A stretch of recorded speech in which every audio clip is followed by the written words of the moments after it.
Light is solid, but he's very one-dimensional right now. And when he plays like non-playmakers, he just looks lost a lot of the time. And they're going to open up with the Oracle Troll, one of the better combinations. But this is something Secret's seen many times before. It's very common, or it used to be a couple of months ago in like that top echelon of teams. And I'm kind of shocked that they open up with it here, especially when you consider that hero. Isn't that exactly, real fast, didn't they do this to Alliance? And then Alliance went second pick Death Prophet? Correct, yes. And yeah, it was first pick of Phoenix into Oracle Troll and then DP. So yeah, in this case, it's just a Rubik, not a Phoenix. So I hope, NiP, you have literally found yourself in nearly the same situation. You better have an answer to Death Prophet. You've had 3 days. I'll be very disappointed if they don't address this Death Prophet, because I saw them not do that twice against Alliance and then lose. Yeah, you don't want to fall for the same tricks, right? If you've been able to watch, you've been able to learn from it, you should be having a good idea of what's going to come next. Dude, speaking of, do you know that like until you're like when you're a baby, until you're like 2 years old, the reason Peekaboo is effective is because you don't have an understanding that things you can't see still exist. Yes. So when you play Peekaboo with a kid, right, they're actually terrified, and that's why they're so shocked. It's like, oh my God, he's here. Oh, where did he go? It's real. It works on kittens as well. But I just really, like, isn't that terrifying? I'm just like, where did that come from? I'm like thinking of a joke. I don't know. I have kittens at the moment. My cat had kittens, and like, the Peekaboo thing worked. Why was that relevant? Why did I say that? Exactly. I'm literally, I don't remember. There was a segue in my mind to I that. just rolled with it, Carl. You know, sometimes I'll just allow you to talk, and it seemed interesting. Why not? No, it was pretty interesting, but I just don't know how you got there, bro. Want to know the reason why it's working. Yeah. Sure. Go figure. We've really had an interesting start to this day, haven't we? We've not even really far got into it. We're only just doing the initial Do you know draft. why, though? Because this series, winner or loser, everyone knows watching, it's about Nigma. If Nigma lose today, see ya, goodbye. We know our top four. So everyone's like, we want to watch Nigma if they can actually claw it back. It is true, because these two teams are effectively, a winner guarantees they're through, whereas the loser is going to watch with bated breath, because there is a chance they'd be forced into a tiebreaker with Nigma if Alliance were to falter. But I believe NiP, their other match, is against Alliance. Secrets is against Nigma. NiP play OG. Yeah, NiP play OG. Who does Secret play Nigma? Yeah, correct, yeah. Yeah. So Secret, you're in a decent spot. Like, you know that if you lose this, you have a must-win upcoming. Yeah. But we'll see how it goes. Bated breath. We've got so many exciting games. It's crazy. These next few days are going to be wild. Just before we get the playoffs as well. I'm kind of looking forward to playoffs more so, but, you know. The thing is, I like this moment where it's still the unknown, right? Sometimes we have when we get towards playoff stages, we see those moments where, oh yeah, okay, it's easy, we know who's going to be there. Now we're still in the, could be them, could be them. I'm just curious to see if CIS can stand up to Europe right now. That's my thing. That's my main fear. I think just Hellraiser has the potential, because I think their draft's up there. They've had some inconsistencies, but yeah, it's just the potential disparity that we're going to see from the two regions. I just have a feeling if Virtus.pro do end up making it, which obviously, if you're a Virtus.pro fan, fingers crossed they do. I think they'll be a completely different team when they hit playoffs. It's like something will swap inside them. Yeah. Because this group stage has just been wild at times, but it's like we'll see the real test of strength when we get into our playoffs. Yeah, they're slow rolling for sure. Just about this draft, the Phoenix is nice because it's a vessel carrier against the against the DP, but they're just going for like a solid draft, right? They're going to have potentially Mars Phoenix, the Oracle Troll. Like, these are fundamental drafting components, that NiP have used in the past, and now they get all of them in one game. So my concern is both supports are super susceptible to silence and Death Prophet. If you have like this nice game where you're able to play and sort of engage first in a team fight, you just sort of force them out. Yeah. And Troll doesn't really ever go toe-to-toe with Death Prophet either, unless you get your like third, fourth item. I love the Ogre pickup. I love the rise of this hero, honestly. Yeah. It's just strong, and it just makes your heroes better. We already see like this is a great DP game. If you're Bloodlust buffed, this is why Troll can't really touch you, because you effectively just run away from him and drain him. However, Oracle against Ogre is quite nice, because you can always just purge off the Bloodlust. Wow. Oof. We definitely need to get Carl some more coffee today, don't we? Peekaboo! No, but it's more, I like the Ogre is the fact that you see the Phoenix, right? And then potentially the Mars comes in too. So Ogre naturally lanes pretty well against these heroes. The Ignite does a lot of work. So I think it's for Secret, it's just you don't have to show anything, right? It's a strong lane. Ignite is the W, right? You didn't even skill Ignite on Ogre. You just go max W QE. That's what I've seen, at least from a Secret when they did in the past. Sure. I'm sure it might change up, but it's the concept is that Bloodlust doesn't, or multicast doesn't really affect Ignite too much. So level 1, you have 2 ignites pretty much. So I think there's always value in having that ignite, especially for the runes, and then you can move away from it. For 1 point, you mean? Yeah, 1 point. Yeah, one point. value. I can see it. The thing is, like, the reason I think the stun E build's so good is because since they're all multicastable, you get off like a double or triple level 3, level 4 Bloodlust, and you're only like level 7. That's pretty significant. And the stun becomes like 480 damage. Yeah, stun. Which is pretty sick. It's what? It's like 70% for Moicast anyway. So it's like a 2.5 second stun. Yeah, and it's just like, oh my god, this is a level like 7 ogre who's got no farm, but he just did 500 damage, and it's like an 8-second cooldown. Anyway. What was that? Okay. You know, tempo, pressure, but still nothing. I'm just afraid that they're going to get death profited again. Like, this is a better answer in the sense that you have now a ton of raw damage. Like, these 2 supports don't really do anything to Beastmaster, and the tempo plus team fight is always a nice combination. We have this troll, this necro or HOD on the Beastmaster, and then a Phoenix behind them with an aura. Like, you can't really kill these cores, and they can play way more aggressive because they have these super strong supports behind them. It's very much a laning phase though, right now for NiP. Like, the Beastmaster can fare as well against Ogre. Sorry, it's a hero that naturally doesn't really care too much about the Ogre. You have your boars there. Phoenix plays behind the boars. Like, NiP have very much doubled down on the fact that they're going to have strong lanes and then hopefully not give Secret that early advantage to then move behind the TP. And the fact that NiP has last pick, Supreme as a mid laner, we've seen him pop off multiple times on these big clutch picks. So for example, TA, he's even had a couple, like a Tinker game for example. I'm not expecting Tinker here for example, but the idea that give this man last pick, he might be able to open up your game, especially if your side lanes are solid enough to not collapse early on. So it could be a real difference maker depending on what they see come out here. My fear though for NiP is the fact that they are so focused on laning phase, which means like their ability to push out lanes right now is kind of underwhelming. Sure, they can take objectives nicely, but it's just a little bit clunky in how they can actually move around the map. Again, primarily due to that wave clear. Yeah, and the monkey is a really interesting pick. So really good synergy with Ogre, because the hero is one of those that likes to be that you want an advantage. And it's like this concept of heroes that in an even game are somewhat mediocre, but when they're like, it's like Timbersaw in concept, where if you're that item or status ahead for whatever reason, you just can't die, you apply threat, you sort of dominate a lane by showing up in it. However, Troll can kind of eat you alive. So it's important that this monkey has a really nice game. Really good synergy with the Death Prophet too. You drop the ring, you go push towers. You can't really fight into this lineup anymore. I would say that's like, I think the main reason for this pick is one, it's a comfort pick, and also the fact that NiP, they don't really have a lot of stuns, so you don't also have saves on Secret. So you need a way to enable this DP, make her feel safe when you move around the map. So you drop down the Wukongs, DP sits on the objective. Like, there's no way you should be able to jump into this these big spells. What do you think Secret's likely to go for? Okay, no, that's a nice ban actually from NiP, the Baden ban. If they pick up some offlaner Baden here, they pretty much have no stuns in their game. They have nothing. I'm starting to feel like this might be an offlane Death Prophet, and I think it's you keep the monkey open. I could see them going for a Matumba Man hero here. It's a really nice illusion hero game. You could just go for like a PL perhaps. It's kind of up to you how you want to draft, and I like how Secret sort of set this lineup up where you have the ability to do whatever you want. For all we know, it could be you could be like an ogre off lane. You could take anything from a puppy hero to a mid to an off to carry. Like, it's whatever you want. Casual Kunka here as well does a lot of work for Secret. Yep, I would not mind that at all. It makes their team fight just overwhelming. Yeah, and then, like, you don't really have enough damage right now. If you have that boat buff, it's like like your damage pretty much is reliant on physical damage coming out of Beast and Troll. Phoenix will kind of fall off, and Oracle. So yeah, I think Kunka's really nice. Pugna's banned, right? Because that would have been another option.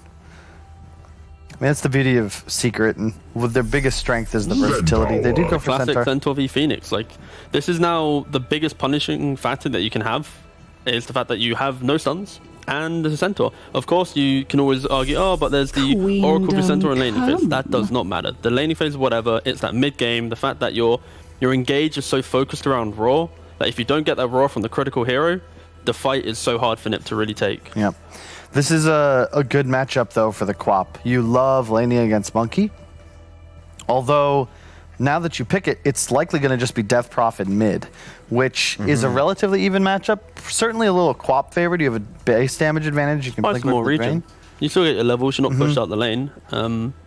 Like, I prefer Secret's draft just because the fact that you have these mechanisms to get out of the small team fight NiP has, and the fact that NiP can't make plays without using their ultimates. And if they do want to make plays, I feel like they're pretty slow pushing out their lanes, so it's not going to be like that clean, where's our information coming from? It's going to be, we have to push out our lanes first, group for the smoke, then make the play, we miss our raw, or we don't get, like, it's just, it's just going well. The way is, Secret will never have to, you'll have plenty in the bag to still look for kills. A lift, a blink stun, Monkey bouncing, and then they can disengage with the center ult. They can pop DP ult if they really want to take a fight. Same with the Monkey King ult. Whereas to get anything going for NiP, they've got to use some of their tools already off the bat. A roar, Quap blinking, like it just requires a lot more risk to actually make moves. I think Secret, if they can keep the game even, just naturally are going to eke out an advantage because they're not reliant on these big spells. And really, I just feel like they're the better team.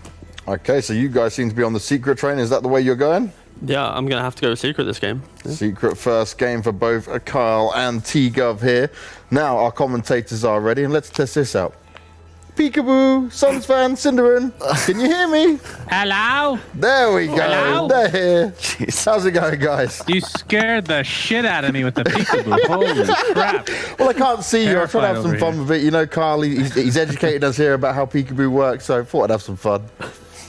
I mean, that was probably the best segue of all time, by the way, when Kyle originally brought that up. I have no idea what entered his... It felt like basically every one of my casts, so I can definitely relate with that. Cinder, what do you think of this? These two drafts? Hi, Peekaboo.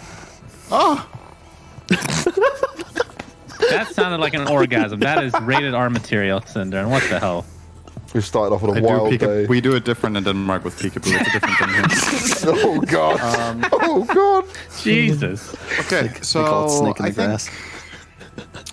I think both teams have really solid drafts, and they have stuff that plays to their own strengths, right? The thing that concerns me a little bit with NiP's draft is that, for the most part, this is stuff that we have seen for quite a long time. So I think Secret should be very well prepared for this kind of strategy. NiP have a good win rate, so they're playing their heroes, but they're not bringing anything surprising to the table. Whereas Secret here, they're grabbing like an Ogre, which is not a very popular hero right now. I would say Centaur is not unpopular, but I think the way, like the order that they drafted it in is a bit unusual. And then, yeah, apart from that, I guess not too many surprises. They're either just very meta stuff. The Ogre is the one that really stands out to me. I'm curious to see what Puppy's planning with this one in this game. So you like Secret's draft because it's less predictable? I like both drafts. I think they have very clear plans. But like going into this series, my thought was Secret will have caught up with the meta a bit, and I think NiP have had a bit of a head start in this tournament from, you know, having more games under their belt recently, having more practice, and really having understood what to do right now. I still hold Secret in super high regard, even though currently they're on a lower standing in the group than NiP. So they will be my favorites for this game, just based on that. But well, Yapsor gets to play his patented Rubik, one of his... Is that his favorite hero? It's one of them, I know. Yeah, it definitely is one of them. I mean, he has played a lot of Rubik, and the only other person, this might surprise you, that I mean, obviously there's the Chinese scene that have a lot of great Rubik players in terms of historically speaking, and I'm sure Kyle will love this, but his brother is one of the best Rubiks, Z-Freak, that I've ever seen. For sure. Very, very good on that hero. I think the top three in most people's minds is probably Yapsor, FY, and Kuroki, in no particular order. But Kuro doesn't really play 4 anymore, but his Rubik was also very... And GH, I guess, has to be mentioned too. Those 4, That's I guess. True. You can probably add like 10 more people, honestly. There's a lot of them. Yeah, there's a lot of Rubik very, players. very good. For sure. Mid lane, Cinder, we have Nisha on the Death Prophet versus Supreme's Queen of Pain. Been seeing a lot of Queen of Pain lately, with kind of mixed results. How does this laning stage kind of progress here? I think this lane is pretty even, maybe slightly DP favored. In the early stages, it should be DP favored just because of raw base damage. Like DP has 8 more damage than Quap. And you see Nisha putting that to good use right now, getting a lot of free hits in while Quap is farming on the tower. Just pushing that a bit faster as well. Obviously, one thing that Queen doesn't do very well in the start in the mid lane that a lot of heroes can't really take advantage of is she doesn't push the wave, right? You don't get high level and Scream of Pain very early on. So a hero like DP can push you into your tower and then start harassing you in said tower to get an advantage on gold, which is what Nisha did just then. Most melee heroes don't have this luxury, because even if they have a pushing ability, Quap just zones them out effectively if they try too hard to get creeps. But in this matchup, it's a good lane for DP. Pretty sure about that. Okay. And top lane is Troll and Oracle versus Centaur and Rubik. I'm assuming Troll will be able to farm relatively well here. The question is, will they ever be able to kill Zai? Is that when YapzOr starts to rotate away, perhaps they'll have their opportunity? Like, how's the kill potential with an Oracle Troll? Level 3 is pretty strong. You have a lot of damage from the Oracle. Troll gets level 2 Whirling Axes, perhaps, or he gets Fervor, whichever one he prefers, and they go to town. And Centaur, usually what's dangerous about this hero in the laning stage for the other team is his ability to, at any point in time, just take pop retaliate and fight back way stronger than you expect sometimes, but Oracle can purge it. So there's no real play for Centaur in this lane. Is there an animation or particle effect at all for retaliate when you pop it? Do you know? It makes a sound and then you start glowing red on your. I don't remember exactly what that red. You'll see it now. Lane. You see it now. You see telekinesis. You see it's like this orange glow. That's it. It's pretty clear. Like, look at it. Barely noticeable. Very visible. Barely noticeable. That needs to get buffed immediately, please. Would really appreciate that. Nisha forcing out Supreme. Nice heads up play from Secret there, by the way, that now that we were talking about it. They identified that Oracle walked over to stack the camp, so they take immediate advantage of that to use Retaliate, because they know they won't have many options to do it. So the moment anything presents itself, you go for that. Nicely done. Yep, that's a good point.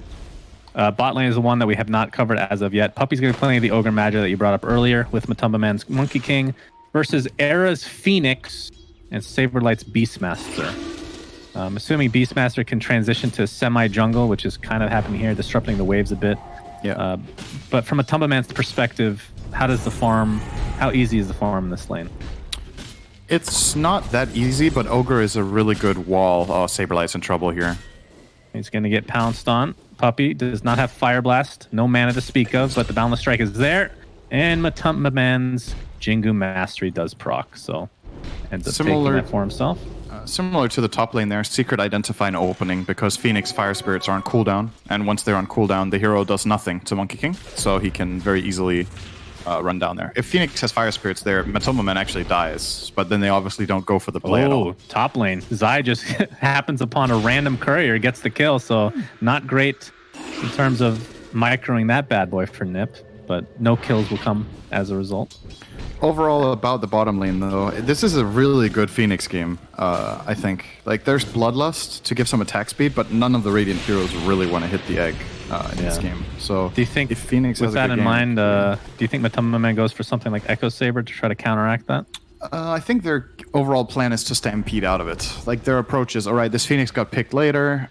We didn't really have a solution. Our approach is going to be, we have the Centaur that we pick into Troll, and we know it's not the greatest matchup with Troll Oracle, but the pros outweigh the cons. I think that's one of those situations with Secret is like, what's the big deal in this game? What's the overall plan? How do NiP win fights? And sometimes you can pick a lane that isn't ideal as long as it's playable, because the payoff later is just way too good, right? Stampede is an amazing spell this game. It counters everything else than Roar. You just get away from everybody, so it's really solid. Well, technically it could counteract Roar if you get Aghanim Scepter, at least the damage portion from what's to follow. Absolutely. Could happen later. So Supreme in the middle lane, 23-11 versus the 18-5 on Nisha, so doing quite well in that department. About a half-level lead right now. He got 6 first as well. Quap is able to kind of go into the jungle a bit, but what about Death Prophet? What are her options if she needs to find some side farm? Is it really even worth it to go in the jungle? Like the small side camp in mid is very easy to farm with Crypt Swarm, right? I think there's definitely something to be said about that. Top lane, Zai getting initiated on, gets the hoof stomp off. Looks like the Whirling Axes will not hit.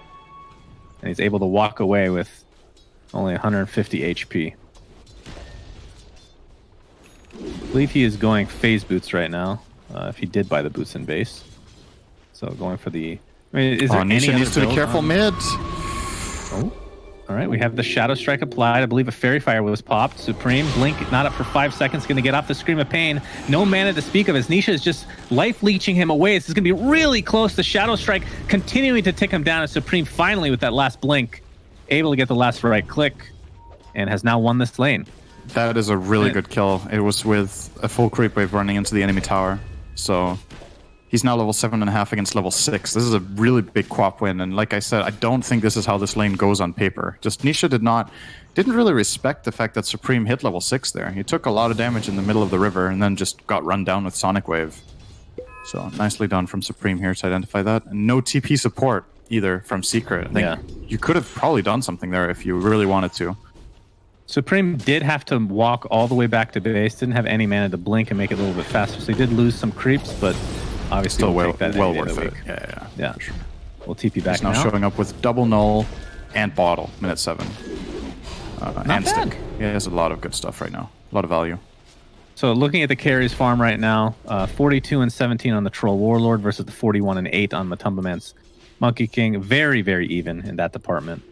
And then in terms of the offlane heroes, 29 and 2 on Centaur versus the 25 and 5 Beastmaster. So really, I think both respective safe lanes are kind of a wash to some degree, I would say. Would you agree? And then mid lane is Quap favored right now. I'm pretty impressed that Matsu has the same farm as Charlie here. I don't think this is that good of a Monkey King lane. Like, the Beastmaster Phoenix matchup is not great, but Puppy has done some serious like grunt work just standing in front all the time. Speaking of grunt work, Ogre Magi has come to the mid lane, Cinderin, but not able to get off a Fire Blast. It is quite low range right now. Supreme. That is... Okay, blinks into 3 enemy heroes, and it's just going to get chopped down now. Pops the Fairy Fire. Another Scream of Pain, but not even remotely close to a kill. That was so greedy. Like, even miscalculation. Even if he kills Nisha, I don't know if he didn't know Rubik was there. That might have been a surprise. Maybe it was like, what? Didn't Rubik show before though? I think he did. He already fate-bolted. I thought so, yeah. I think he saw all 3 heroes, and then he just... That was not actually even that close to a kill on Nisha. And now he kind of brought him back into the game. It's a little bit of a expensive slip up there. His Sonic Wave had 10 seconds left. Is it like, how often do pro players not realize that something's on cooldown? I mean, it happens to everybody. It does happen. It's true. Like, maybe that's it looked like he had a Sonic Wave set up. I'm like, oh, it's going to be a big one. Then you look, it's 10 seconds cooldown still. But I don't know. It's possible. He That does might be what happened. TP top after respawning now. Sonic Wave is up, like we said. He's going to apply it to Zai most likely. There we go. And we'll get a freebie as a result. The Yaps are able to get out to safety, though. So it does find a kill at the end of the day. I mean, he won mid, but then kind of fed away the lead to a degree. He is still with a level advantage over Nisha. And also the farm advantage by like 500 net worth. So yeah, it's not like he threw the game by any means. No, absolutely not. But Nisha will gladly take, any sort of comeback you give him. Like, when you consider how far ahead Quap was just 2 minutes ago, all of a sudden now they're tied on experience. Quap had a full level earlier on him. Yeah. And yeah, the gold, it's right, but Nisha's not outside of range of anything meaningful here. Time for bounty runes and outposts. Era will grab the bot one. Puppy. And they can't stop Puppy from taking it back. They have absolutely He's just clapping there. Very unfortunate. Nisha looks like he's going to take some heavy damage. The dive was there from Era. He's going to turn this around with the balance strike from Matumba, man. Great timing. And they find 2 kills as a result. Nisha, if I was his teammate, I would definitely deny him there just for fun, but they'll let him go back to base. That was so good, actually. That was like, it's one of those blink of an eye moments where you see the moment of opportunity. It's there for 1 second. Like, Matsu gets the double stun and they pop Exorcism. They need to do it right away. Just full on trust in each other and just make that play instantly. Awesome read on the situation that they could get away with that. And yeah, it's an exorcism. You would have loved to push tower, but it's still really good to get 2 kills. Oh, that hoof stomp. Damn, that was really good timing. I don't know if that's commonplace from pro players, but that was nice. Don't think he was any threat of actually dying. Did heavy amount of damage as I did to the tier 1 tower. Ended up using that retaliate, knowing that Oracle was nowhere near. Oracle just about to hit level 6, so we'll have the false promise to work with. It's going to smoke beforehand, though. What if you got passive XP, Cinderin? What a great mechanic that could be. Yeah. Very close. How much XP does he need? Can you check? Oh, it's 4 experience. He wants it so... That feels the worst, Yeah. It's really so close yet so far. It's like, somebody just kill a creep, please. How good is False Promise this game? Obviously, we've seen a lot of that action with the Troll Warlord. Is that the main use throughout the entire game? You get the extra lifesteal when he's applied in his ultimate. Queen of Pain can jump in. It's definitely a classic pairing with Troll, right? Just because it's kind of like having an Aegis if you get it off well. But there's other benefits, like we talked about, the Fortune Send against Centaur, which they didn't pick it into Centaur, right? I'm remembering the draft in the correct order, I think. As Era is super dead top.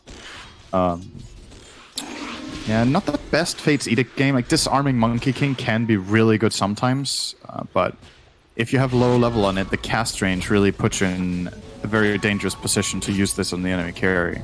So yeah, I would say for the most part, False Promising the Troll, purging off Retaliate are his biggest perks right now. And of course, you can purge off Monkey King stacks too. Let's not forget that. That's also really good. True. Saberlight did take the tier 1 tower bottom. Echo Saber was purchased by Matumba Man and is going for Deso now. How does Aghanim's Scepter work against Egg? Do you know if they attack it? I would assume they don't, because it's not your hero, right? No, that's a really good question, though. Fire Blast on the Saberlight Stampede use as well. They're going to find an easy one. I think they play by the same rules as your ulti. And your ulti doesn't hit the egg. Can creeps hit the egg for like a certain amount? No. Because they work against Tombstone, or at least they used to. Did they change that? They can't attack the egg at all. Okay. It's interesting. Well, maybe we'll see the mechanic, just to be sure. Nisha still working on his first item. Has the phase boost, of course, going for the Yule Scepter, and his counterpart, the Supreme Quap, is also going for a Yule. So, obviously, against that silence, going to be pretty powerful. There was a smoke. Saberlight and Suneko. They want to use this roar, and they're going to need somebody like Supreme to actually do damage. Quap. You'd think they'd give the talent to Troll and he'd start farming Ancients like that, but maybe he doesn't need it, or they did it with Beastmaster or whatever. But it looks like they're heading towards top. They'll need a Hawk to be able to see Matumba Man here, unless he shows himself. Maybe Air will bait. Oh, if he randomly dove here. Oh, the axes. Oh, they're going to see him with the Hawk, but Matumba Man's way too fast. So Smoke Gank ended up being wasted, it looks like. And you're right, yeah, Supreme with the Iron Talon is interesting. Is semi-jungling right now. Because we're going to have TP support back here. How early can Troll take Roche these days? I mean, I think technically Morbid Mask plus 1 hero should be fine. Since he doesn't bash anymore, it's a lot harder than it used to be. But if you have, say, Oracle with him, he could... I mean, he could maybe even... I don't think he could do it now, but it's Morbid Mask plus Oracle could do it. I'm asking a lot of mechanic questions. I have another one. Is Battle Trance sound global? I can't remember. Yes, I think so. But it's not if the hero is in Fog, if that's what you mean. You don't know if he used it on Roche. No, that's what I mean. Like, Dismember is global. Yeah, I think that's unique, actually. Okay. That's the only thing. Yeah, okay. Pretty sure. Good to know. Thanks for keeping me up to date, Synderen. Really appreciate that. If you have any questions about Valorant, just let me know. Mm-hmm. I know you're still waiting to get into that beta. Charlie on the Troll Warlord is going for the Battle Fury. We've seen a lot of variation. Battle Fury or Maelstrom, I think, are the only two, right? To begin the game, as Monkey King taking off his perch here. There's a telekinesis onto the Queen of Pain, but the False Promise will keep him alive for a little bit longer. Matumba Man looks to be super dead. A Sonic Wave will actually ensure that. Not sure if it was 100% needed. Sonic Wave was stolen. Yapzor with a 3-man Sonic Wave. It was green. It was delicious. It was beautiful. 2 for 1 right now. The multicast onto the Troll. He's going to pop that ult. Of course, they don't have False Promise or anything like that to keep him alive any longer, so he will fall shortly after. And it looks like NiP is now on the run. It's a 2 for 2, and that'll break things up. That's great for NiP. They got the opening kill on Matumba Man, who was the top net worth hero in the game. Beastmaster never showed up, so he got the top tower. This was basically a 4v5 fight that they won by getting a draw. That was weird phrasing, but they killed 2 cores. They lost a support and a core for it, and they got a tower. Very nicely done. Yeah. Oh, Queen of Pain. Just getting harassed over and over. Just came back to the mid lane as Phoenix Era. Looks like he's going to drop first here. And multicast again onto Supreme. He can't really fight right now. Saberlight used his roar, but to no avail. Yeah, Will die so shortly mad. after. He took roar. No, I just love finding this out when I'm casting his Rubik. It's just it brings back memories. He KS's like no one else with Fatebolt. It's like actually unbelievable. There is nobody in the world that kill steals more with this spell than YapzOr does with Fatebolt. It's just you just need to get used to it if you're playing with him, I think. It's like these are the terms of service for you to pick me this hero that wins you games. I want kills with Fatebolt. Like, what are you gonna do about it? I mean, he's got arcane boots and he's working on Aether Lens, not super far away. So, and like you said, he stole Roar, which is the bigger play there. That gives them a really good opportunity to. The ideal fight that they could maybe find now is where they wait for Exorcism to come up, and then they use this Roar that NiP might not be aware is stolen currently, to try to find a smoke game where they open on Oracle. If Oracle dies, this Roar is it's just a kill button, basically. None of the other heroes will survive a Roar plus combo. Or he could Roar the Oracle to begin the fight, and then there's no save. So really good steal this game. There are some good steals in general. We've seen the False Promise. We've seen the Sonic Wave. Actually, no, we haven't seen this False Promise as of yet. But 3 really good ultimates to steal. How easy is Egg? I feel like that's a difficult one, right? It's really hard to steal. Now, it's basically, is it impossible? It is impossible. If you have the Phoenix, talent, right? It is actually impossible regardless. Regardless? Like, Phoenix's AoE on the explosion of Supernova is so big that for Rubik to press you with Spell Steal, he will have time to press Fire Spirits when it ends, right? Right. It's just so Phoenix just needs to instantly press Fire Spirits after Supernova, and it never gets stolen. Right. Yeah. Now, telekinesis into Hoof Stomp into death. Now they could smoke a Roar Reckless. play if they wanted to. Don't think they have a smoke though. Well, Matumba Man is invisible. He's a one-man smoke. They could try to set up on Supreme. He's thinking about the ultimate. This would be actually going for it. The Balance Strike is there. Onto the Roar. That was the TP from YapzOr. Great synergy here. Great communication. I mean, tier 1 team. They only have the 1K network lead right now, and NiP is definitely doing a good job this game overall. Yeah, it's relatively even. The slightly concerning thing for NiP's lineup is Queen of Pain has 3 deaths, minute 19, and we know historically this hero does not fare well with dying compared to a lot of other heroes. Very much relies on that tempo. They're going for Roche, but I was going to mention, of the games that we've cast, I know it's a small sample size, but Quap has been quite underwhelming as a hero. I don't know how I feel right now. It's been pretty good in the patch, though, I would say. Like, we've not been spoiled with the best Quap performances, I would agree with that. But the hero itself is actually in a pretty good spot right now. So I don't think the hero itself is a bad pick, not at all. So user error, in other words. Aegis is now on Charlie. Has the Treads Battle Fury ready to go. So able to steal, but take the Roche in the midst. As we're going to see another Roar onto Nisha now. So that is a quick kill on the Death Prof, and that means Secret needs to get the hell out. Tier 1 tower will likely fall now. Telekinesis onto Charlie into the Fire Blast. He might actually get the Aegis is already consumed. The Egg is down. Can they kill it? The Echo Saber going to work. They're going to be able to get the Phoenix. Balance Strike onto 2. Sonic Wave, I just heard it. Not sure how many heroes it actually hit, though. It's a 2-for-1. Looks like they will find Matumba and the Tier 1 tower. So overall, a good fight for NiP. Very nice. Getting the opening kill is really what matters here. Secret don't have a save. So if you jump with Roar onto a core, that core dies. And yeah, the Egg, maybe not the best there from Era. Perhaps they could have got an even better outcome there. But at the very least, he made Monkey King stay to kill the Egg, and that got them a monkey kill. So probably good in the end, actually, for him to put that Egg there. The downside, obviously, Age is gone on Charlie. Maybe overextended a little bit to start. They did get Oracle T off. Effectively makes the fight kind of 3-for-2, right? Because that second life on Troll is really important. And they do hold the tower. He's getting big, though. Charlie's very farmed. Yeah, working towards his SNY. And we've kind of talked about the build variations past the Battle Fury.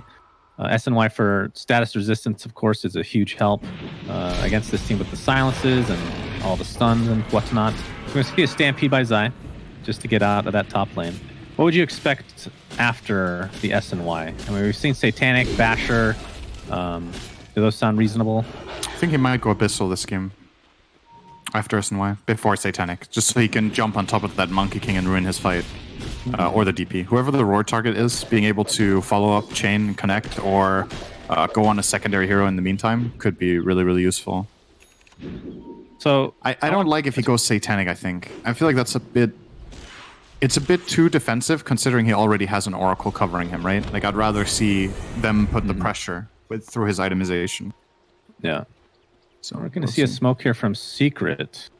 As Nisha is leading the charge. Oh, boy. This is a good right pick. into Charlie. Exorcism into the Fire Blast multicast.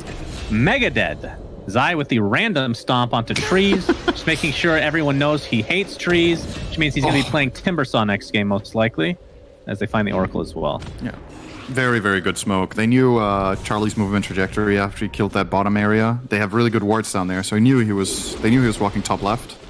And the sounds from Nisha clipping on the Oracle there and Troll prevents both of their saves from going out. So very nicely done. Zai missing the hoof stomp there as the Summon Man comes in. Roar is used just to get out, so defensive use overall. Yaps are very sad he couldn't steal, although he does have Sonic Wave, so he's still in like basically every ult in the game right now. What would you rather have, Sonic Wave or Roar? I assume Roar. I think I'd rather have Sonic Wave right now, probably. Just because the Roar does have a counter in the Oracle, and Sonic Wave is insane damage on the Rubik. It is so strong. It's gonna be put to use here, maybe. I mean, we talked about his farm, and well, we're gonna have to talk about that in just a moment. Supreme comes in with the Shadow Strike, another multicast onto the Troll Warlord, who's already at half health. Daneko in the back though, so he is safe with the False Promise. Supreme jumps in onto Zai. Don't think they're gonna be able to get any kills here. Let's see if they want to force the issue. Roar is down. So Yeah. Saberlight posturing here. And Yapstar keeps poking Charlie because he just wants Charlie to drop slightly below half, and then he can blast him with the Sonic Wave out of nowhere. But Charlie's regen here really strong. Beastmaster's mech. They have the Vlad's Oracle save. Tons of healing on their side. Yeah, Yapsor not only has the Aether Lens, it's actually close to a Blink Dagger. And I'm sure Ags or something after the fact. Another multicast from Puppy. It's unfortunate he's not using the Arcana. I'm sure he'd be leveling up that gem real fast with as many multicasts as he's getting this game. Maybe next. Only works in pub games sometimes. But you're probably joking.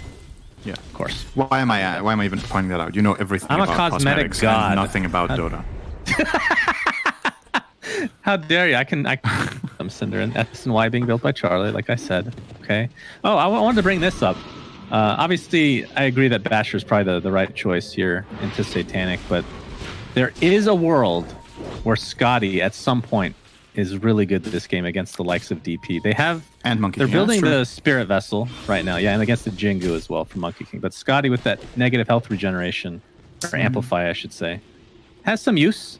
I mean, Scotty's it's a solid item. Just I don't know when you can fit it in. It's like 5th item or something. Game's probably over by then. Yeah, that's still the problem that Scotty has as an item, right? It's like when does it feel right in your build? It's like very select heroes that want it for the stats. Like a hero like Medusa might start considering it a bit more again, perhaps, because it's so much health for that hero. But then you're playing Medusa, which nobody's playing right now. So yeah, not really seeing it much. Right now, Charlie has Satanic queued up, so he's going to disagree with you wholeheartedly. Yeah, and just go for that extra status resist.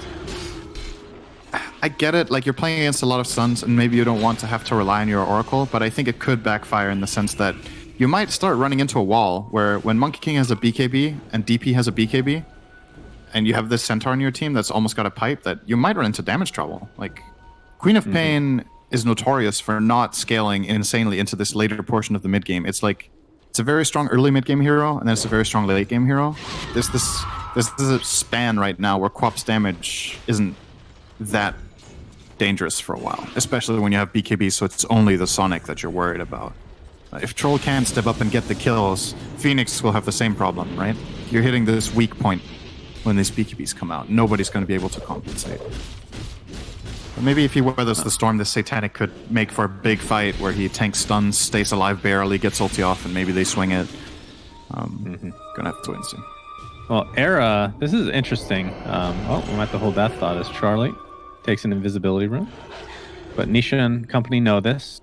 NiP still forcing the issue, though. Multicast again onto the Beastmaster. Puppey gets a nice Fire Blast off. BKB popped by Nisha. He's going to get Exorcism off. Sonic Wave to follow. Yules to keep the DP alive a little bit longer. Will attempt to kill this. The roar just in time as Era stuns the entirety of Team Secret, it feels like. Nisha's going to be the second fall. Both cores are dead. And with this, NiP should be able to help clean up. A nice stomp here from Zai, but it looks to be his death as well. Very beautiful fight from NiP. Is able to find the 3 cores. Oh my, that could not have been any more perfect from the Beastmaster. Era had 1 HP on the egg, and Mantu was about to hit it. He saw Beastmaster coming over, so he actually tried to Boundless Strike to buy himself the time to get the final hit in. But as he lifts the staff, he gets stunned by Beast. They get the egg off. Really, really nice from NiP. They're playing some really good fights this game. Yeah, for sure. So and the scary thing is if they win a fight, in terms of Team Secret's perspective, they can take towers ridiculously fast with the combination of Beastmaster Troll. Really, so they're going to get that without an issue. Of course, Roshan is not up yet, so they'll just have to farm the jungle a bit. Of course, the death timers are a little bit low right now, so you can't really get much more regardless. But the thing I wanted to talk about, Synderin, you can go first. I'll let you go first, please. I was going to say something I feel like from watching how Secret play teamfights, something I would like to see a bit more from them was I'd like Ogre to frontline a little bit more. I know he's going to die, but Puppey only has 1 death on Ogre right now, and it's if he can somehow find a way to just run in and after he casts the Fire Blast actually start tanking, it might free up some space. Roar Sonic Wave combination, but Beastmaster is dead. Yeah. So Supreme will have to blink out to safety. Silence onto Era. No way to dispel that, but is in the tree line here. Using Fog of Order's advantage and will live. But, what is happening in these fights is that Secret initiate, they got a 2-man stomp and they got a good Fire Blast off. And then NiP kind of just go on the course. And I think maybe if Ogre is a little bit, it's hard to say, like maybe they can just ignore him regardless and it doesn't matter, right? But showing a bit more presence and maybe being willing to tank up a bit more damage for his team could perhaps bait better conditions for the DP and the Monkey King in the coming fight. But that said, though, NiP are just doing a really good job at focus firing, right? Knowing that Roar and Sonic Wave are down means that this is a free Rosh. So great recognition from Secret. Sure, if NiP could take it back, they would use neither of those spells since it didn't result in anything. So that is going to be an Aegis for your Monkey King. And Cheese, you had something you wanted to talk about like 1 minute ago when you let me go first. Yeah, I wanted to talk about cosmetics. Era. Well, I always want to talk about cosmetics, but Era's build. Obviously, Spirit Vessel very normal, and then the Philosopher's Stone, the dream for any Phoenix player. Super good on Phoenix. It's like the days of the gold talent that he used to have, which everybody would take, and the Hand of Midas, actually. But is actually going Ag's second item. I'm not sure if I've seen this. Usually it's like a Shiva's or something to that respect if you get enough farm. What do you think of Ag's? I love the item, don't get me wrong. It has been getting more popular lately, especially when the Ags let you use Sunray during the egg, but that got changed into a level 20 talent. So it definitely got nerfed in that respect. But I think what he's identifying here is that the way Secret are going to take fights is that they will engage on one target, and they're going to have to commit pretty hard on that target while they keep Oracle away. So if you get a secondary save so that Oracle is not the only way to initiate the fight and guarantee kills, you make the initiation for the Radiant team like 3 times harder. Because now they don't need to only account for the Oracle and get him down, just get a position. There's always going to be this secondary save that, like we talked about pre-game, they don't really have good ways of killing the egg, right? Like it's actually really difficult. So when he gets level 18 in Supernova with X, it feels like an almost guaranteed save to me in many fights. So it will be really good in this game. Which begs the question of the Satanic again, back to that top gun, Charlie. He's just about to finish it here with that Claymore. So they're going to have, in essence, 3 saves for Charlie if you want to count the Satanic. Or even his ult is another form of save, I suppose. Yep. Is it too much, though? Yeah, like, where's the damage right now? That's what I'm wondering. Like, I mean, you saw the fight mid. They still had the damage, but it's getting a lot harder. DP now has a plate mill and a Craggy Coach. So she just got 22 armor since the last fight that she didn't have before. And that is For this dire lineup, when she's BKB, there's only one guy dealing damage. It's the troll. Right. I mean, Beastmaster, negligible. There's a little bit of a Sonic Wave, but nothing that will kill a DD. So I think I'm a bit concerned once again for the damage aspect here. Puppy getting... I think Puppy has literally multicast every Fire Blast I've seen this game, by the way. Except for the ones pre-level 6. 75%, man. Like... Wait, what level is he? He's level 14. But level 1 is already 75%. Oh yeah, that's true. It's been buffed a lot over Still, the 75%. years. It's been literally like 10 in a row. Very lucky. Just say it with me. Very lucky. Very lucky. Thank you. Matumba Man does have his 10-second BKB now, so to go along with his Paladin sword, actually picked up. Yeah. There's a lot of things that good. just happened for Secret to be in a really good spot in this game. It looked very, very nice for NiP where they got that big fight, but the immediate follow-up smoke from Secret that got them a kill top into Roche, then getting 2 BKBs, 2 tier 3 items that are really good for their lineup. They're so much stronger than they were before. I think for NiP, there's a lot of pressure on, I would say mainly the Beastmaster and the Phoenix actually. In their lineup innately doesn't have very much lockdown, so the Roar has to land on a key target at the right time, and you need an egg to come off. I don't think you're favored in fights unless these two things do happen consistently. The egg could technically get broken, and you can win the fight if it's a good one. Ooh, Charlie. Troll Warlord initiated that's onto a good start. monkey. Here comes the Wukong's command onto 2 heroes. Oracle doesn't have a Ghost Scepter, but he's going to die shortly after. Supreme blinks out to safety, and looks like Secret are going to focus onto Saberlight's Beastmaster. Gets off the Roar, but dies shortly after. So another wasted one in the grand scheme of things. And it was stolen again by Yapzor, who is working towards that Aghanim Scepter. So a nice pick off here for Secret. They still have Cheese. They still have Aegis. I'm not sure how much longer that's going to last, actually. Only maybe another minute, maybe? Minute or 2. Yeah. But either way, they're looking pretty good. I mean, this opens it up for them to, like, they don't even have to go for these kills necessarily. They're pretty close to some big items. The Shiva's only a recipe away, essentially, for Nisha. That's a huge one. And Zaya Halberd.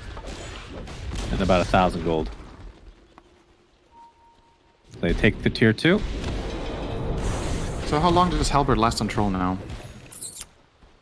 So like, I'm going to say 4 seconds. It's way less. He has a lot of status resistance. Oh, with status resistance. So it's 3 seconds on melee targets minus... It's not very long. I actually don't even know how good Halberd is this game now. The Troll has SNY Satanic. You Use it on co-op, bro. Huh? Use it on co-op, yeah. I think he might have been better off getting something else, perhaps. But it can still come in clutch, right? Even 2 seconds or a second and a half in Dota makes all the difference sometimes. But you've got to consider that, you know, he could have Charlie, he's going to run into 3 heroes, gets the whirling axes off. Saberlight jumps in. Looks like they're going to focus on Matumba Man, who pops his BKBs in a 1v2 battle right now. Stolen Roar. Oh, beautiful. Sonic Wave is actually stolen from Supreme, and they're going to focus on the Matumba Man again. And 80 seconds of no Monkey King as he was just left to his own devices. And Secret just bolts. Yeah. A couple of nice plays there. The Roar from Yapzor are really good, but the save from Saneko just as good. Beastmaster was super low, gets saved, turns around and roars Matu himself, and then they take that fight knowing that there's no exorcism. That's why they wanted to play so aggressive there.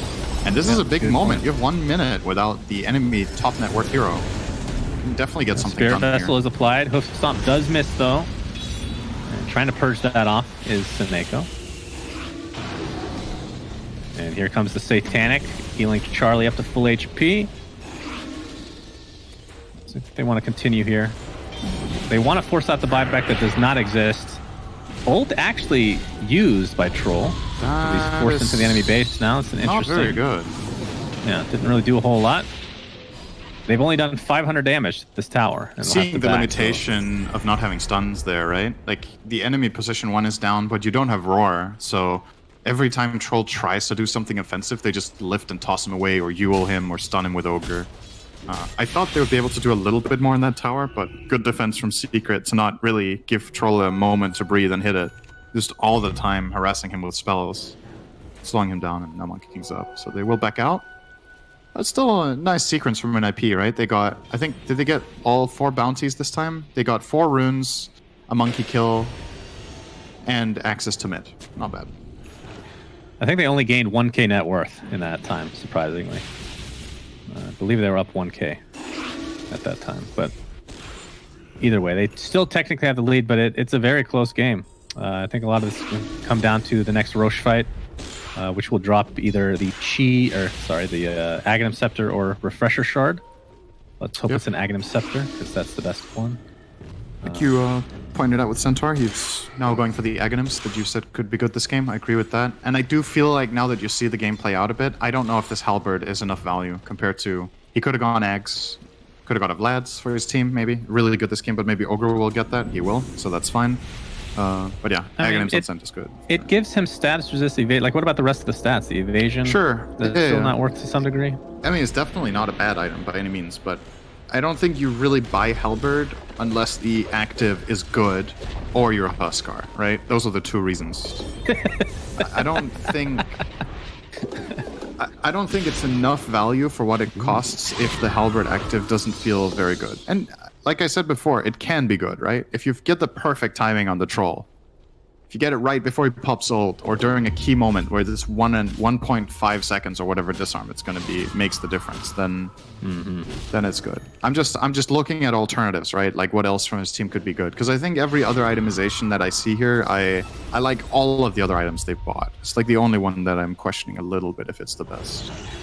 Yapsor finished the Aghanim Scepter just now and is really itching to use Sonic Wave because it's about to run out. As Charlie's going to be spotted. Looks like Secret will get out to safety. BKB now finished. Actually, he's had it, I guess. Supreme at the 9-second BKB. Almost done with his Shivas. About 70 gold from finishing that. But I do want to talk about these neutral items. We're just going to have to wait for this fight, most likely. Smoke by Secret. With some men leading the way. They know the general vicinity that NiP is in. Puppy's going to break. Gets off the ward. We can see plain and clear. He did not multicast. 75%. He did not multicast, ladies and gentlemen. It happened. Hoof stomp onto Supreme. He's going to get caught off guard again. The Sonic Wave finishes him off. And with that, will NiP try to back? No, they're going to continue on as the buyback is here from the Queen of Pain. False promise on Charlie, maybe a little bit prematurely, as Saberlight getting completely focused inside the Monkey King ult.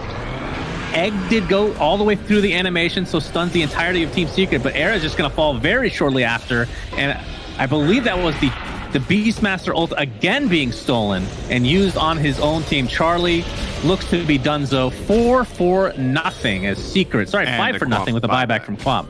That was such a huge outplay the way they set that up. So Puppy drops the ward. They see the troll, but they're obviously not going to commit on him because he's way too protected and hard to kill. They just start poking, and this poke makes NiP start to move into the area, and then they still do a full wraparound with the rest of the team, finding Quap in the river, making quick wake up. Just this little bit of out of position play from Supreme ends up giving them a 5-0 fight. Like, if Quap doesn't get caught like this fight doesn't really happen on these terms, but they're so quick to make this decision and get the kill. That was quick. Who gets this axe? Matama Man or Zai? Matu, Who do you think should get this? It goes to Matama Man. I think you can make a case for either, because Zai's going to have a harder time farming this game. Yeah, but Zai wants to buy it, and Matu doesn't, right? I think. Yeah. So that might be what's guiding them. All right, pay attention to the Ag's egg, Cinderin, okay? Will the monkeys attack the egg? You're 90 sure? What percentage would you say you are? Oh, that's a good item. 4% sure. Yeah. Okay. That's very confident. For Cinderin, that's very confident. Stampede cooldown talent taken. -20, so I believe it's 50 seconds now. Oh, wait. They nerfed that a long time. It's 90 to 70. God damn. What happened to my Centaur? Jesus. Filth. Well, Abyssal finished on Monkey King. So Matumba has a 5k net worth lead over everybody in the game and is looking very strong. Even as a tree, he looks menacing. I mean, that haste rune and bloodlust effect. Poking Charlie while they jump the back line. Yeah, Beastmaster still has the roar. Supreme looks like he's going to help finish off Puppy here, but there's the jump in. Sonic Wave is used by Supreme with the BKB activated. Nisha gets off Exorcism. Troll's going to pop his ult and stay alive, but for how long is the question? Matama Man gets the Wukong's command off. There's the false promise from Charlie. Onto Charlie, I should say, is Matama Man will lose the Aegis.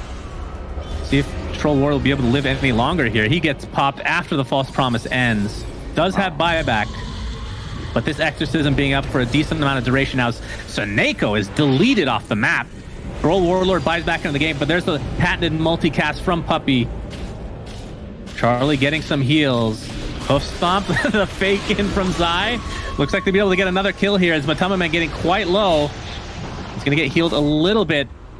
Looks like he might go down to that dot. We'll see that the Phoenix Egg is basically impossible to kill at this point. Matamaman did live as a result of the heals coming out. He stole it on Yaps. He stole Egg! He did it! He actually got it. Basically impossible, he says. Maybe with Lens, and he doesn't have the catch. Yes. So. I was gonna say really quick. I don't. Well, that's a Zai full died, heal. but the Boundless Strike deletes the buyback on the Oracle. Looks like Era is next, and this could be the beginning and end of game 1. Although DP gets roared, so they will find a very important kill. So Secret might have to back now. Zapsor TP's out to safety, leaves Matamaman, who just wants to man fight his way to base. BKB TPs. So I don't know how many fights that was, but I believe NiP had a 1K net worth lead, Cinderin, about 2 minutes ago. And that's a 16K swing here. It's been a really, really big last 5 minutes for Secret, for sure.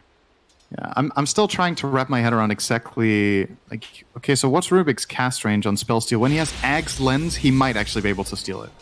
That might be what is needed. If you can outrange the Egg Explosion with those 2 items, that's why he got it. Because I was looking at Era, and I think he instantly pressed... Oh, he's dead.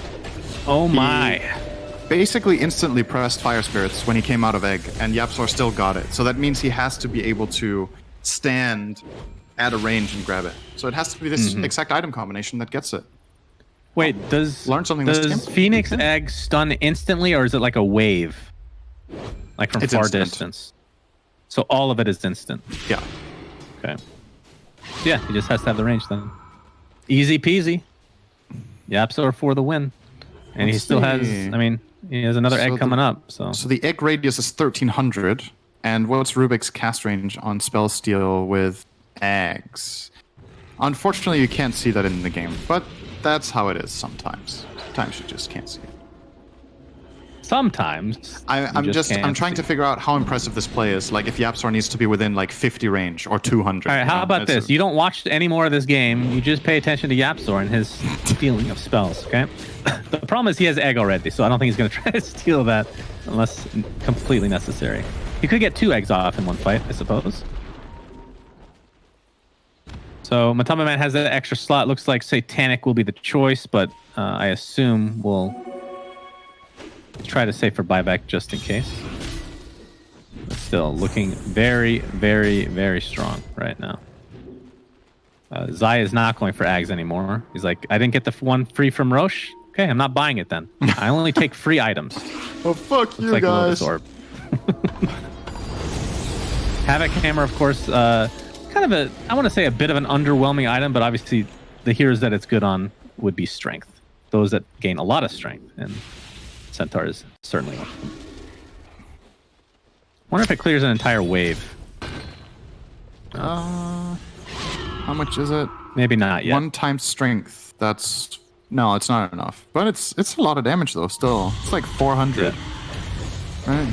Yeah, about 400. Man, the Abyssal Blade off. He's trying to kill the Beastmaster. The egg is trying to save him in the meantime. Sonic Quake pushes them back. The double egg now, it's actually going to go off, but the green egg is coming for you, NiP, says Yapsor. See what else he steals. Looks like the Beastmaster does end up falling. Supreme has to blink out to safety. The buyback onto the Beastmaster, of course, his roar is down, and looks like Secret wants to retreat with that buyback. That was really nicely done from NiP regardless. They get the egg off as the save, and then the Sonic Wave pushes the enemy team away. They actually were in line to get that egg there. They have enough attack damage in it, or attack speed rather, now with the Monkey King Bloodlust this late into the game and 2 other heroes hitting. But very nice save there coming in from Supreme. Yeah. Still not enough, though. That one was kind of in their face, right? So that feels like if it's off to the side, it's going to be much more difficult. Oh, for sure. Then they're never getting it. But you kind of need to get it in their faces at this point. Like we talked about, NiP are struggling with damage issues, so they need everything they can get. Quap has built almost purely defensive items. Troll has built largely defensive items. There's just not enough oomph, I think. in this game. Did you say oomph? Oomph. Okay, gotcha. I said oomph, but whatever you like. Depends on your region of choice, I suppose, and how they pronounce that. Beautiful, beautiful. Absolutely. Absolutely. Charlie is working towards a BKB now. So, just... I don't know. I'm not saying it's the wrong choice, but it just feels like overkill on defensive items. Yeah. Like, the Basher is nice. It does. Doesn't finish the Abyssal. But it's not like Basher gives... It's only 25 damage. What would you have gone in this case? In Instead this of BKB? slot? Yeah. I don't know. At this point, it almost feels like he has to, but it's a problem that if you go SNY Satanic and then you need BKB after, it wasn't the right route or something. Maybe went completely SNY wrong. wasn't the right choice then, right? I think that was 'Cause he okay. talked about, well, it's more if you're going to go Satanic anyway. That's status resist. Yeah, I think SNY was fine, and then I think the Satanic should have probably been another item, and then he could have got Satanic. That's my opinion here. Like they had a good timing in the game with damage where they could have maybe taken a good fight with more damage from Troll, and then he could get Satanic later, and then BKB 6th item. Like when the disables become overwhelming even for your status resistance build. Right. But Nisha picks up arguably the best tier 4 item, Spell Prism. 20% CDR, so his Exorcism is 87 seconds now. Also has the Octarine, which helps in conjunction. It's multiplicative now, so it's not quite as OP as it used to be, but still quite good.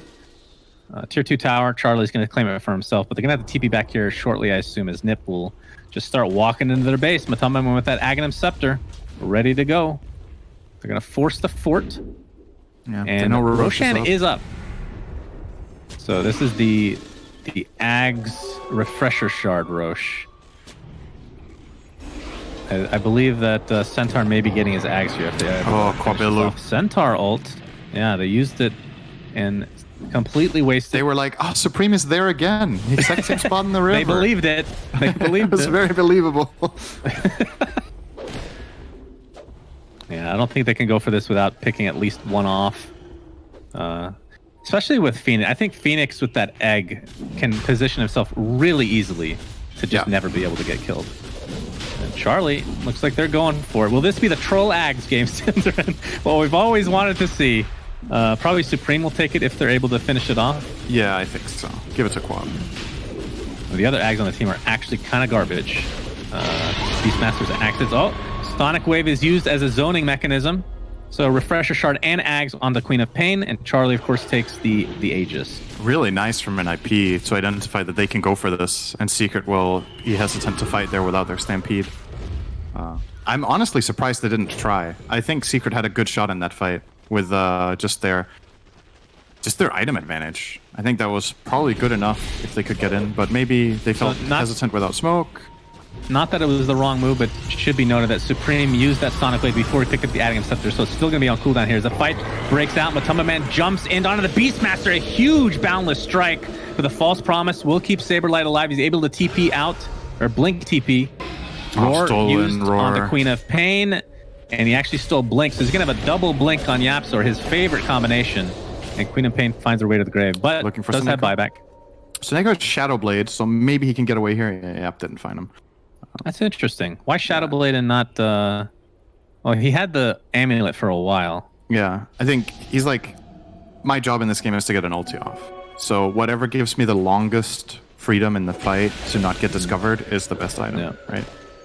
I like Shadow Blade here. I think it's good. Like usually you would go Glimmer, but...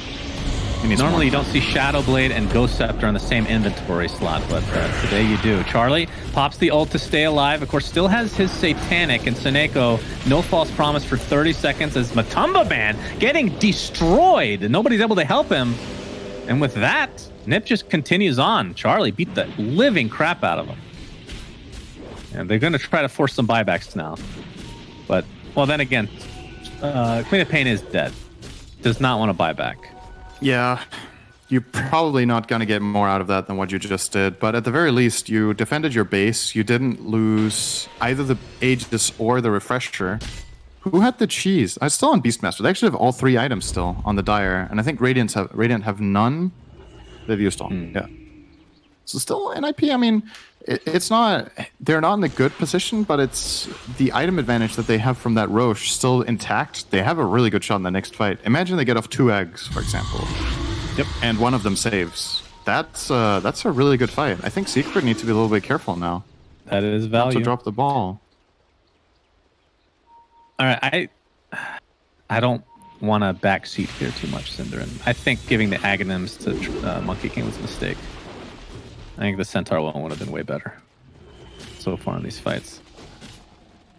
Potentially, Well, it's used I as thought he almost was a going to save buy in it some himself, respect. right? And then he changed his mind. Considering he Yeah. ended up not buying it, I'm kind of with you. He might have wanted to give it to the Sen. He does almost have enough to build up. He's going for AC now. He finished the Lotus Orb, which is super value, of course. Maybe just banking on that Roshan. I feel like if you're banking on the Roshan, it's probably it's a little ambitious at times, depending on how the game's going. I mean, they do have the 16k net worth lead. It doesn't feel like it though. It feels like NiP with those item advantages, like you said, that don't get entered into the net worth at all, could make a huge swing here. They need to find the fight, though. That's the challenge. They have 2 Yeah, they minutes can't left just play on their this Aegis. passively. They could, but then they lose their Aegis, right? I think Secret will be happy to wait out the Aegis and then try to fight into Cheese Refresher instead of, NiP forcing them to. Because, in my opinion, NiP would actually be able to start looking at high ground here. When you have 2 lives on Troll, you have 2 eggs that both save, and an Oracle ult. You're not... Like, your conditions are not going to be better than this until the next Roche. Even if you Can I outfarm Secret by, mention like, something? 3,000 gold, I don't think it's enough. Oh wait, Charlie, gonna get gone on here to he start the missed the fight. Boundless. Boundless Strike misses. Whoops. Look at Rubik. So Yapsor not only has the arcane supremacy, but a timeless relic. I mean, what a dream. His roar lasted, I think, 7 seconds earlier on the quad. 7? Something like that. Good. Like, no God. joke. Like, roar is 4 seconds stun duration, right? Then you have Yeah. arcane supremacy for another 40%, and then you have another 25%. So 65% on top of 4. That's almost 7. It's like I know that 6.5. telekinesis talent at 25 was the right choice, but imagine the 40% spell amp in conjunction with both of those other things we mentioned. And he steals Sonic away. Yeah. Oh my God. Oh, Puppy? Puppy's going to be found out here. The He's roar tanky. is there. He stole He did not Axis, steal though. it this time. Yep, Axes, unfortunate, but it is the Aghanim's Axes, so he could use that to full effect as Troll Warlord. Still with the Aegis intact inside the Wukong's command. That's a level 25 talent one. And Zai getting beat down as the egg will break here. Not break, but hatch. I guess that's the right way to talk about it. Centaur buys back into the game as it looks like Ogre Magi. Puppy will have to die and buy back. They still want to fight. Nisha pops the Shivas. Still has his BKB. It's a 7-second one. Oh, And good NiP is on the stun. run. Boundless Strike onto 2. Hoof Stomp to follow. There's the stolen egg again. Are you serious? And they're going to finally kill the NiP egg. They do have buybacks in full, as Beastmaster will be the 4th to fall. Now, what else can they get here? They need to force out the buybacks, but then they'll have to retreat. And Aegis, or I should say the Roshan, is not quite up yet. Looks like Supreme wants to take out the waves here to prevent as much damage as possible. They do have a wave mid, though, so these buybacks have to come out. Secret can end the game too quickly. Yep, fortification. Quap is sitting on 8k gold, by the way. And I don't think he's going to have time to go shopping either. There's the roar. Matumba Man going to stay safe for now, but the Sonic Wave completely decimates him. Charlie's going to use his Abyssal Blade on top of the Death Prophet. Pops the BKB finally. There's the Stampede. And it looks like Supreme is going to continue on here. Shadow Strike will slow. And Charlie is going to attempt to beat down Nisha. The Lotus Orb is applied, and Matumba Man did buy back into the game, by the way. He's going to be showing here. He gets off his ult, but the Death Prophet is going to die. We'll buy back into the game. Exorcism is still up. Abyssal Blade onto the Beastmaster. He's going to eat his cheese. He's going to attempt to get out, but he's going to get bashed inside that Wukong's command, so Matumba Man will claim him. That is a dieback Beastmaster. False Promise applied to Charlie, but there's not a whole lot these supports can do at this point. Blinking in is Supreme with a 9,000 gold. Unfortunately, that gold does not apply to your damage in any way, shape, or form. Charlie, finally, the False Promise ends, and he dies shortly after. 120 seconds on the deck. Looks like NiP will be falling here and taking the first loss in this best-of-3 series. But well fought. I still can't get over how much gold Supreme is sitting on. Yeah. GGs are called. Ay, ay, ay. Whew. Yeah, I don't know if it would have made a difference if he could have had another S tier item in that slot. It looks like he wanted to get Octarine. I don't think that's the difference maker there. They were True. a little bit short. Man, that was a really good game. I think both teams playing awesome team fights, making really good decisions. NiP